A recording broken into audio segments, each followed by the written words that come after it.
Hello and welcome back to Rage Gaming, Elden Ring, and of course our new patch of 1.08. Yes, the free content update which surprised us all has dropped and is now playable. Right before the Game Awards, which I still expect to hear Elden Ring DLC announcements at, we now have 3 PvP arenas and match-made PvP. This is a fantastic update for the active player base in the Souls games. It's always the PvPers who play the longest over the period where there's been no new content, who honor Duel in set locations or invade each other for some messy PvP. While they don't make up the majority of the player base, it does make up the majority of the long-time active player base. And to see that aspect of the player base get something new and important like this is only a good thing. So what does it actually add? How does it work? What are the proper gritty details? Well, today I'm covering it all. The 3 Colosseums that were once closed and now open. The Caelid, Lindell, and Limgrave Colosseums to be exact. To access the new modes, you'll need to physically go to each Colosseum and open them,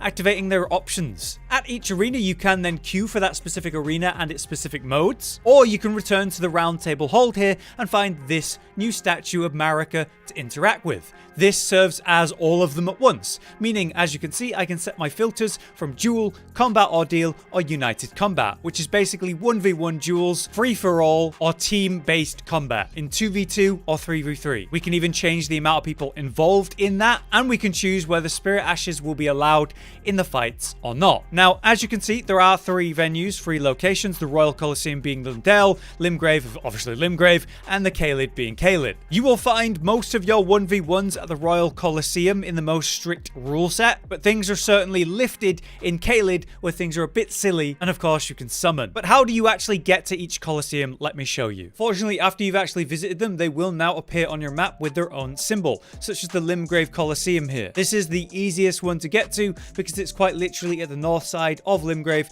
the nearest grace being the War Master's Shack, and you can follow the literal road to the front entrance and open the door, no problem. Things are more complicated when it comes to Caelid and Lindell though, especially if we're in a post-Ashen Lindell situation. For Caelid though, you will need to follow a basic road. The nearest grace you can get from is the Deep CO for a well. From here, it is a very simple path where you follow through the ravine and make your way behind the giant pot and open the doors. That's very simple. But it will require you to have made it to this area first, because the valley here doesn't let you just progress it or drop down from above without dying. That means you must enter via the Deep CO for a well. The entrance to that is here on the east side of Limgrave as always, and if we look on the underground, you simply need to make your way across the underground area all the way to the lift on the other side, which will bring you up exactly here where you need to be. Last but not least then is the Royal Colosseum of Lindell, the capital. Now, if you haven't reached the point where the world is ash or Lindell is ash, then it's fine, just go to it, no problem, right? But it's a bit different when we're at the Ashen capital. There are 2 routes you can take.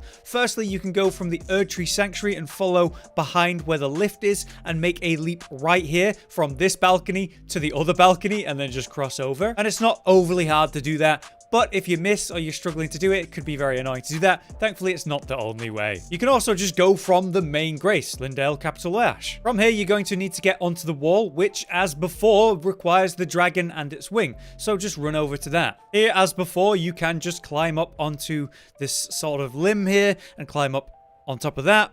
From up here, we can jump down and climb up this ladder. At this point, we are now on the wall, and we can just follow it around all the way until we reach the Colosseum, which is not that big of a deal. So, of course, we have the various modes: Duel, United Combat, Combat Ordeal, and whether or not you're having Spirit Ashes. You can have 1v1s in all 3 arenas, though. And in those 1v1s, there are specific rule sets, which are lifted and lessened in the different modes. In the 1v1 duels, you have 3 flasks for your FP restore, but no heals or wondrous physics of any kind. When you die, you lose, but if you kill the opponent, you win. Simple. In the United Combat or Combat Ordeal modes, we're talking elimination, meaning when you die, you will instead respawn after a period, and your goal is to eliminate the opponents more than they eliminate you. In that mode, you will have 1 flask per life, including a wondrous physic, and when you go down, these will replenish. The mode lasts lasts 5 minutes, in which you are trying to defeat the opponents as many times as you can, ultimately eliminating them more than they eliminate you. This can all happen in Caelid if you choose to allow spirit summons though, where Caelid's Colosseum is everything all at once. Like a Pokemon battle in a Souls game, we can summon any spirit we want to as long as we have the resources to do so. I also believe all items can be used, including stuff like aromatics, but they're consumed like in the real world, so limited by your own current supply. Also, you can draw in this, much like regular PvP, in which you kill each other at the same time, but here finally it's acknowledged and a stalemate will be called. But spirit summons in PvP. What's that like? Well, as it turns out, not free to summon them at all like we thought. It still costs the same amount of health or FP as it would in the real game. We thought before it came out, based on some interesting files in the patch data mines, that some spirit summons, or spirit summons in general, would be free to use in the Caelid arena, allowing you to use the strongest at no cost, no matter what build you have. As it turns out, that is not the case. You'll need to have enough FP to actually summon the spirit. So these Wandering Nobles are very cheap at 28 FP, whereas Cleanrot Knight Finley, that's 127, so you're going to need enough FP to summon her. This greatly limits the meta and potential of this aspect of the Caelid arena,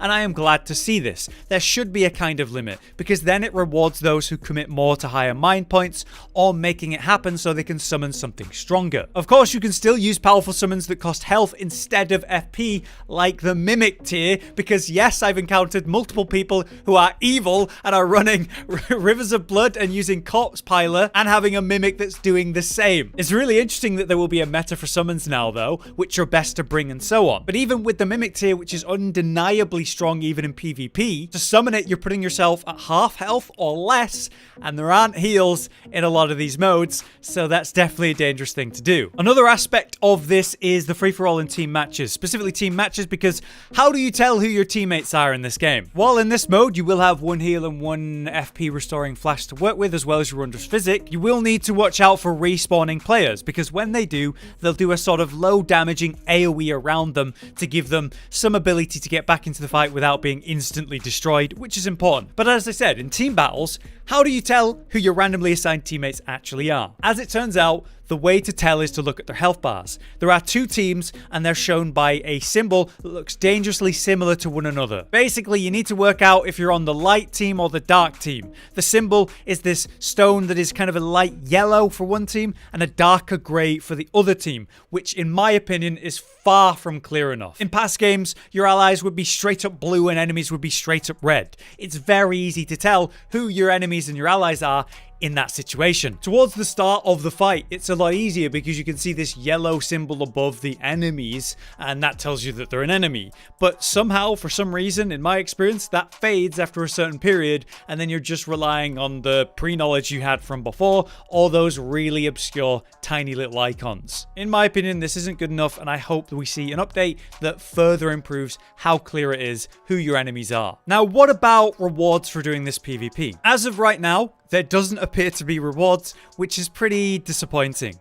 In previous games, you would have covenants or factions. You would join them and then do specific tasks. That could be things in PvE, or it could be PvP. By collecting enough ears from specific types of opponents, you could then hand those in to unlock new incantations, new weapons, new consumables. There's a fun way for long-term progression and encourage long-term PvP. We do not see that in Elden Ring, which is a real shame. But there is some kind of ranking system. This menu loading screen is now new in this patch, telling you that when you win or you lose, you will gain or lose rank, going up a rank after a certain amount of wins. Now, it's obviously not the same as it once was in previous games, but say Dark Souls 3 in the Hollow Arena, you would get rank badges when you win, and that would appear next to your name when summoned or invading or engaging in online play. It's a very subtle and simple way to go, oh, that guy's a high rank, and maybe reference how good or bad they are based on their current rank, but serve no crazy meaning beyond that. Perhaps we'll see an aspect of that. Will there be badges that we've just not yet seen? But right now, it seems like there are no clear rewards or MMR. Another aspect is matchmaking. Obviously, I can pick these different modes with how many people are in them and then just go for it. I found that if I pick Duel, whether I allow Spirit Ashes or don't, the queue times are insanely short for me at soul level 150. 10 to 20 seconds on average is the time that I'm waiting for a duel, whereas I can be waiting a minute or longer in the free-for-alls and team battles where it's clearly less popular, and also you need a lot more people to get it. Looking at the Reddit and the conversations around that, people soul level 100 to 200 seem to be fine in terms of their matchmaking, but lower or higher than that, you can have a really hard time finding opponents. The meta average for soul level is 150 for PvP in duels at this point, although some people still swear by 120 or 125. As long as you're within that relative bracket, you should be fine. Finally, for details, you can also set a password. What's the point of this, you might wonder? Well, say I give this password to 5 friends and we all queue at the same time, we can have a deathmatch scenario in our own lobby, which is really cool. Or I could put in, say, the same password as someone else I want to play with, and we could queue up for a 2v2, therefore making it certain we will end up in the same game together on the same team to fight some other opponents we don't know. But now, in conclusion, that's the current main details we know on day 1 of the Colosseum update. I'm really happy with it, especially for the purists like myself who just want to 1v1 people. It's so nice to be able to open up a pool of active players and fight a bigger variety of people. While I love doing the duels outside the academy, which is where I'd mainly do PvP, and I still wouldn't come across the same people all the time anyway, it's nice to have some set rules in place. You can't heal and you can't use wondrous physics. That's what I want. However, on the other end of things, I do not care for elimination modes, but I totally understand the point of them in PvP that works this way in Elden Ring. It's a complete mess when you ram a bunch of players against each other with really powerful AoE abilities. You could just die suddenly and there's not much you can do about it because someone off screen just smashed you. So respawning and getting another chance, I get that. But I've always been a purist in all of my games. I want to play the main mode, and to me, Elden Ring or Souls PvP, it's 1v1 for me that I have the most fun. Spirit summons in PvP, by comparison though, I can choose not to have to deal with that at all, but it does make for some silly fun. I've seen a variety of spirit summons so far. This will form a type of meta, which are the best summons and most efficient in PvP. It's a big question, and one I'm sure we're going to be looking into soon. But I'm glad that it's not forced upon me in all the other modes, and I can completely ignore it if I want to. For now though, that is my complete overview of everything we currently know about the Elden Ring Colosseum PvP update. I hope this was useful, and if there's anything I haven't mentioned in this video that you know, then drop it in the comments. You might help someone. So until next time, I've been Hollow, you've been you, thank you for watching. We'll see you next time. Josh, Cotton, and Hollow with the videos, dropping the humor like a hammer on your tippy toes, bringing entertainment on a daily arrangement to take our insanity and turn it into entertainment. Yes, I said entertainment twice, to reiterate that it is nice to look into your faces on a mostly daily basis when you let us in your homes to make the whole world a stage. Goodbye.